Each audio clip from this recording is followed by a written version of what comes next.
Journey with Judy. Honest, open, transparent. It's hot. There's no such thing as perfect people. There's no such thing as a perfect life. So come as you are, broken and scarred.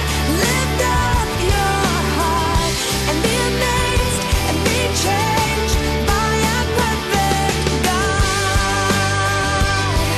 Good morning. You are listening to Journey with Judy, and I am your broken and scarred host, who's going to be really honest, open, and transparent right from the get-go.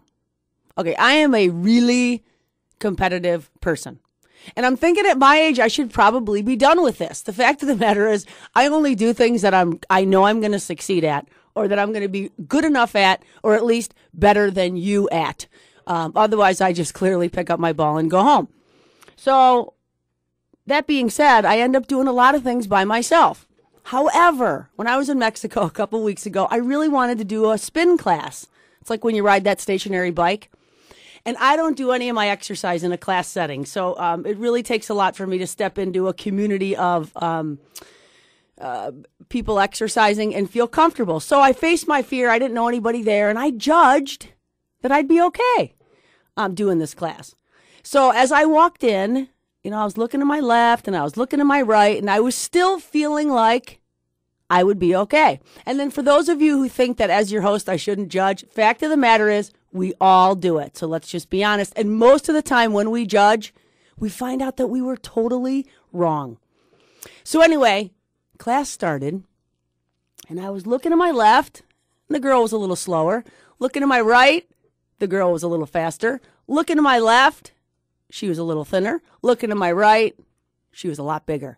So as I struggled taking this class, walking in feeling like I was totally okay, there's something that shortly into this class made me totally question if I was okay, if I was good enough, if I could compete.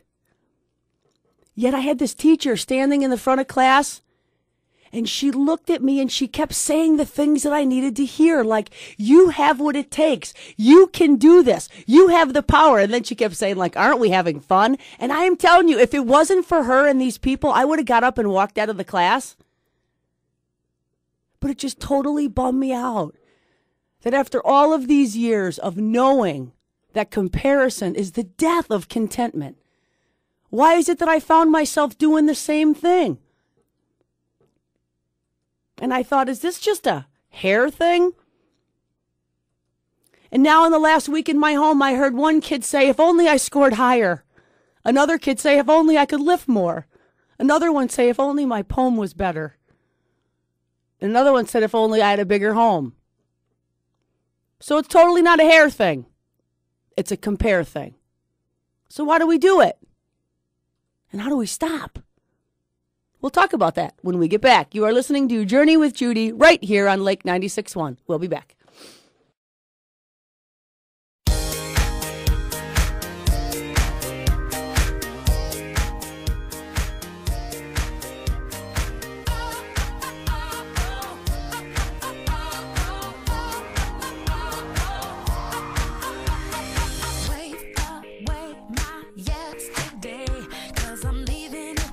All right, that's my girl Mandisa reminding me that it is a good morning, even though your host is a mass of contradictions. And this thing is not a hair thing, but a compare thing. And as we left for the break, I said to Dave, like, did I do it right? Did I make a point? And he said, didn't you pray that the right words would be spoken before? As I said, I teach on the things I most need to learn. And I guess I'll always have material. I'll never run out of material as long as I keep speaking from my own weaknesses. I should be over this whole thing with comparison, considering where I've been and where I've come from and what God has done in my life. But the good news is that as I was comparing all the ways that I compare and the hairs compare, and I was comparing the way you compare or don't compare,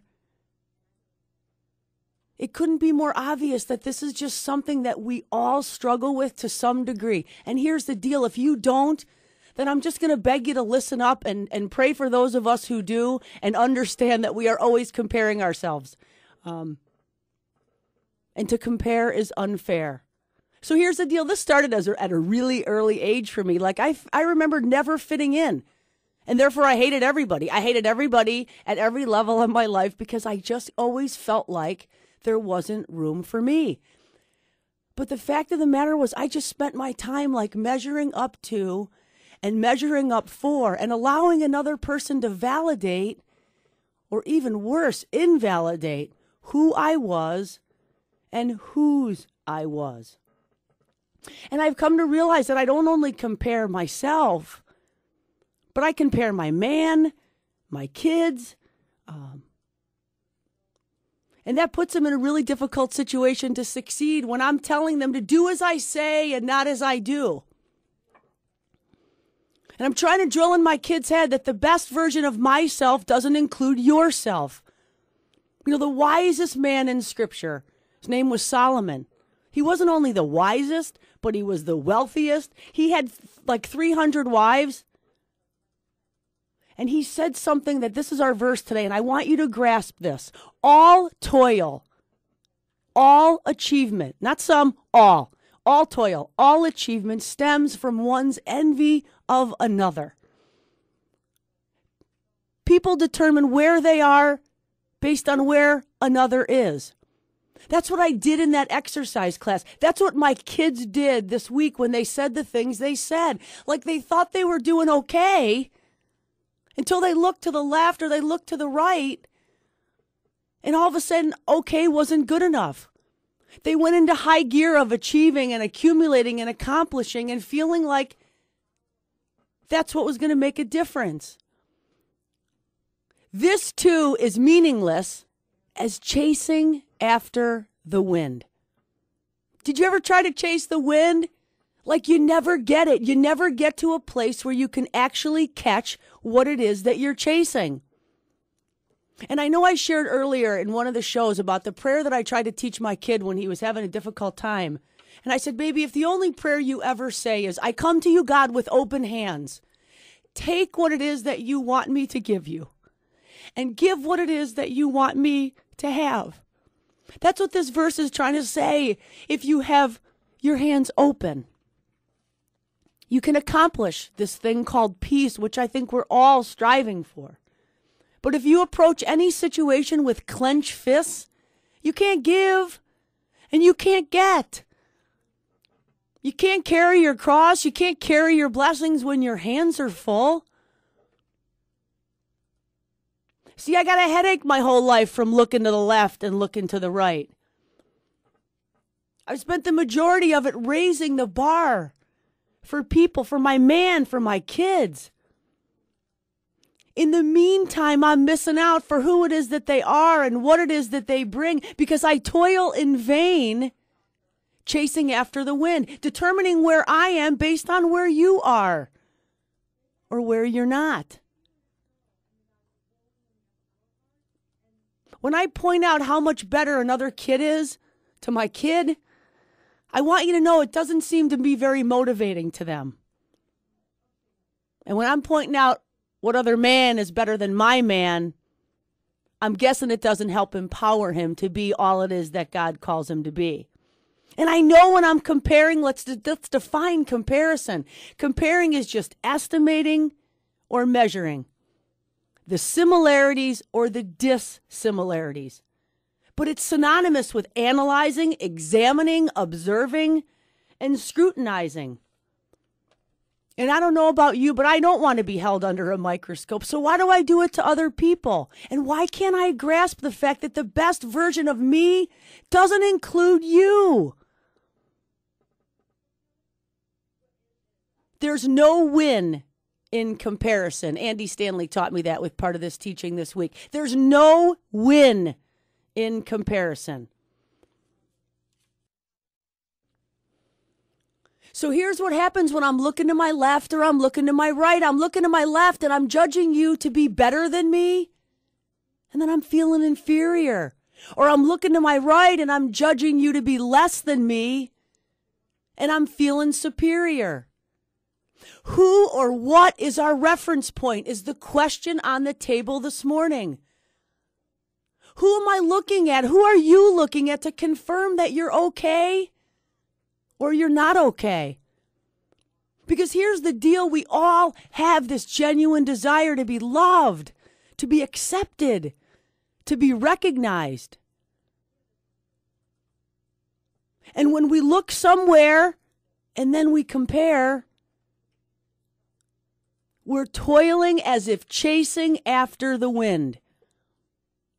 We can't put our faith in somebody looking to us to validate us or invalidate us and believe that a person, a place, or a thing will ever restore this genuine desire that was placed only by God within us to be connected to Him. Because they will always fail us and they will never satisfy us. I said to my kids and my man, tell me the 2 things that would make your life better. I had 2 kids said if they were taller, 2 said faster, 2 said stronger, 2 said smarter, 2 said prettier. My man said if I was richer and younger, not me, him. And I've come to learn as a parent that what God wants transformed in me, He totally reveals through my kids. And as they toil for the approval or the affirmation or the validation from coaches and teachers and their peers, I think to myself, where'd they get that from? It has to be from Bob's side of the family, don't you think? Fill in the blank. If we had blank, we would be okay. See, we're always comparing ourselves and believing that somebody else has the one thing that if we had, it would change everything. See, if you don't have what you want, you got to learn to want what you have. And here's a really big news flash. The people that we look to as having it all together or having what it is that we feel would complete us, they don't. They're looking at you or looking at somebody else with the same concerns, the same wonder, the same analyzing, examining, observing, and scrutinizing. And they too are determining where they are based on where you are. So what does that mean? Do we fold our hands and say, no, I'm just going to be who I am and not be any more or any less? No. I'm going to tell you what that means when we get back. You are listening to Journey with Judy right here on Lake 96.1. And thank you to the Kunis Country Auto Group for sponsoring our show. We'll be back.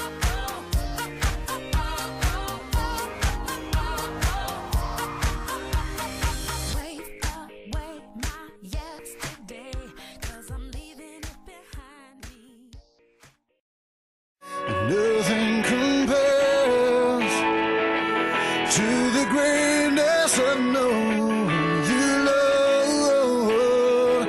Oh, no. Welcome back. We are coming from the break listening to Nothing Compares from Third Day. And I've come to realize that. That's a huge revelation in my life in the past, 10 years, I guess. That the performance principle, striving for perfection, stems from one's envy of another. It's meaningless, and it's like chasing after the wind. So what do? Does that mean we just don't have to do anything? No, it means we can continue to be inspired by and motivated by the people that God places in our life that calls us to be all that we were created to be. But the go-to is not the person, it's not the place, and it's not the thing. The go-to is God every time, all the time, because we know in this life that all solutions are spiritual. And we know now that to compare is only to ensnare. And when we're going to the God who makes all things possible, we're knowing that He accepts you as you are. He perfects you in all that you're not. And He anticipates all that you can be. Because when you finally come to Him, what He says is, I love you. You're perfect. Now change. And how do we change? Well, that's when we go to God and we say, I'm taking my cue from you. You know, I go to this prayer group every Thursday and talk about comparing. I go to a prayer group where it's like there's 25 Jesuses in the room on a regular basis. I brought my man and that's what he said. It's like everyone you encounter, you couldn't feel any more loved and cherished and accepted. Can I tell you, I left that prayer group and continue to leave it on many occasions for about 32 seconds, feeling totally empowered until I get and start listening to the voices in my head who say, well, you're not as spiritual as them. You're not as good of a prayer as them. You're not as good of a follower as them.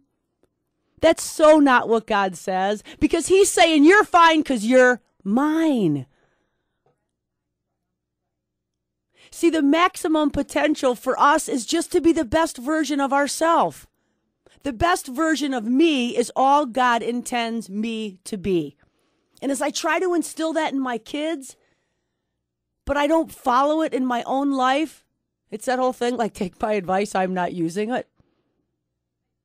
So you got to know that you know that you know that in, through, and with you, he wants to do great things.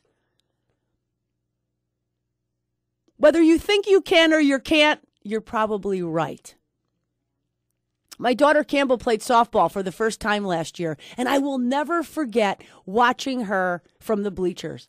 She was so uncertain as to everything about this game. I mean, she had no concept of the fundamentals or anything about the sport. It was the first time she held a bat or played in a team setting like that and had a coach that she didn't know at all. But I marveled at the fact that she had her eyes fixed on him as if he was the only person on that field. And she didn't make one move until that coach told her to move. She did everything he said. She never looked to the left. She never looked to the right. She only looked straight ahead, and she took her cue about who she was and whose she was from someone who was empowering her to be all that it is that she could be.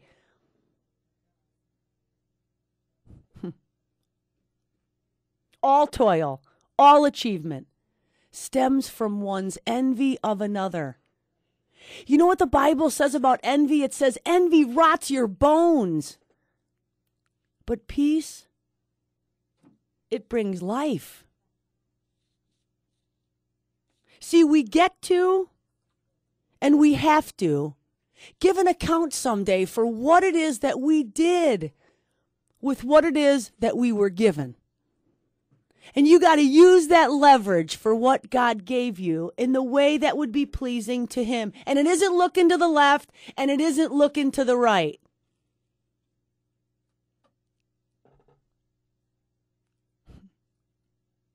See, he's not going to say, what did you do compared to her? He is glorified even more when we utilize the least of what he gave us and make the most of every situation. See, it's not with what I got, but what I did with what God gave me. Because when we compare, then we must declare, I'm okay or I'm not okay. And we have a God that says, you are fine because you are mine. Otherwise, you can opt to be like your host and be uptight and not all right, as you are wishing to have better kids and a better marriage and a better job, a better car, home, education, bank account, hair, skin, clothes. Those are just the things that I wish I had more of or better of this week. I also wish that I was a better writer and a better speaker. See, God does not compare. But see, no problem can be solved with the same consciousness that created it. We got to change the way we think. We got to know that we are who God says we are, and God is who he says he is, and that he so doesn't compare. You are listening to Journey with Judy right here on Lake 96.1. We'll be back.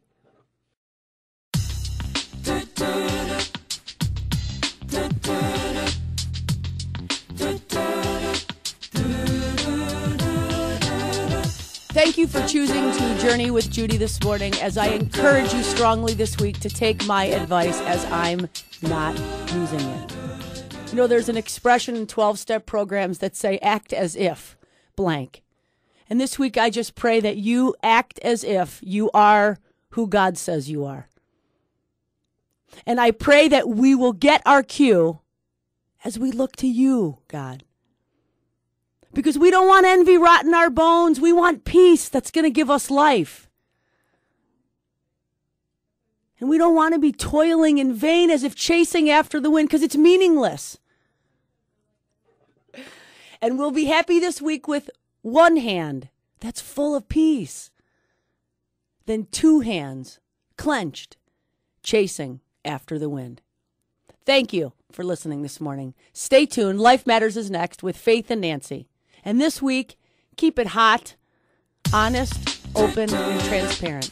Peace out. Da, da.